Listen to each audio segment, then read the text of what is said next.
Durga shoot করতে গিয়ে এত বাজে একটা এক্সপিরিয়েন্স হবে সেটা আমি ভাবতেও পারিনি। যদিও সেখানে কোথাও না কোথাও আমারই দোষ ছিল, সেটা তোমরা জানিও। জানি দুর্গাপুজো, কালী পুজো সবটাই কেটে গেছে। এবার এসছে জগদ্ধাত্রী পুজো। জগদ্ধাত্রী পুজোর মধ্যে যদি ব্লগটা পোস্ট না করি তাহলে বোধহয় আর করতেই পারবো না। সেদিন ট্রেন, বাস, টোটো এত কিছু চেঞ্জ করে যেতে হয়েছিল শুটের লোকেশন। প্রচন্ড গরম ছিল বাইরে, গরমে ঘেমে নিয়ে একসা হয়ে এসেছে। এত তো শুট করেছি, বাট দুর্গা শুটের এক্সপিরিয়েন্সটা অন্যরকম ছিল। প্রচন্ড নার্ভাস ছিলাম, নার্ভাসও বলবো না, অনেকটা ভয়ে ভয়ে অ্যান্ড টেনশনে ছিলাম। তার কারণ এই শুটটা আর পাঁচটা ট্র্যাডিশনাল কিংবা ওয়েস্টার্ন শুটের মতো না। বাইরের এত গরম রোদ থেকে সোজা এসে ঢুকেছি এসিতে। স্টুডিওতে এসি না থাকলে তো মেকআপ গলে যাবে। স্টুডিওতে কিন্তু এসি ছিল, সবই ছিল, বাট স্টিল ঘেমে যাচ্ছি। ঠোঁটের উপর আর ঠোঁটের নিচ আর কোনো জায়গায় ঘাম হচ্ছিল না। সেই সকাল থেকে দুপুর 3টে বেজে গেছে। খিদে পাওয়াটা স্বাভাবিক, তো এখান থেকে বিরিয়ানি আর এই যে জলজিরা কিছু একটা সোডা প্রোভাইড করা হয়েছিল। এবার খাওয়া দাওয়া করে যা হয় আর কি। আবার বসে গেছে মেকআপ করতে। আর দুর্গা লুক ক্রিয়েট করতে কিন্তু অনেক টাইম লেগেছিল। এই হচ্ছে আমার মেকআপ আর্টিস্ট, প্রচন্ড স্ট্রাগল করেছে আমার জন্য।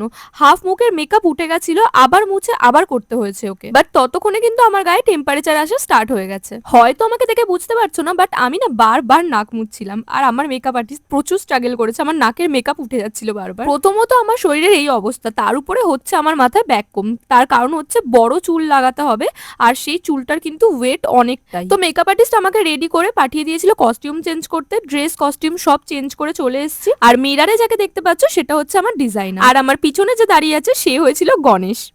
এখানে স্টিল আমার হেয়ার করা চলছে, আর পিছনে গণেশ কিন্তু রেডি হচ্ছে, সেটা তোমরা দেখতেই পাচ্ছ। এখানে আমার হেয়ার কার্লস করে সেটিং স্প্রে দিয়ে সেট করা হচ্ছে। আমার গয়নাগাটি পরে রণসাজে সজ্জিত হয়ে আমি একদম রেডি হয়ে গেছি। আর আমার ব্যাকগ্রাউন্ডে চলছে অ্যানাদার একটা শুট। হিন্দু পুরাণ মতে ইন্দ্রদেবের নাম তো তোমরা সবাই জানো।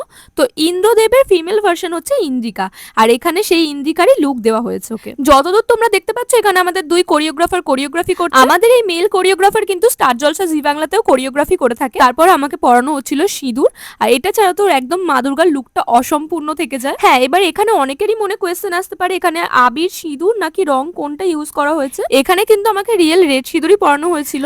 আলতার জায়গায় এখানে লিপস্টিক দিয়ে কাজ চালানো হচ্ছে, তার কারণ মেকআপ আর্টিস্ট আনতে ভুলে গেছে। মাথা যন্ত্রণা নিয়ে মাথায় এত বড় একটা মোটুক আর চুল তো আমাকে পরিয়েই দিয়েছে। এবার আমাকে দেখে কি বুঝতে পারছো আমার হাই ফিভার এসে গেছে। এবার নাক বন্ধ হয়ে গেছে, বাট মুখ দিয়ে নিঃশ্বাস নিতে হচ্ছে, তার উপরে করতে হচ্ছে শুট। বুঝতেই পারছো কি প্রবলেমটা হচ্ছিল। আমার এই শুটে আমার এই ফিমেল কোরিওগ্রাফার কিন্তু আমাকে খুবই হেল্প করেছে। এবার আসি মেন কথায়, আমার নিজের দোষটা এখানে কোথায় মনে হয়েছে। অনেকেই বলে শুনেছি আমরা যখন কোনো দেবদেবীর সাজে সজ্জিত হই তখন নাকি আমিষ খাওয়া বারণ। এবার আমি খেয়ে ফেলেছি আমিষ, কারণ ওখান থেকে আমাকে সেটাই প্রোভাইড করা হয়েছিল। এবার তোমরা বলো হঠাৎই আমার 104 ডিগ্রি জ্বর আসা আর বাড়ি এসে 1 সপ্তাহ ভোগা, সেটার কারণটা কি? সাবস্ক্রাইব করতে কিন্তু ভুলো না।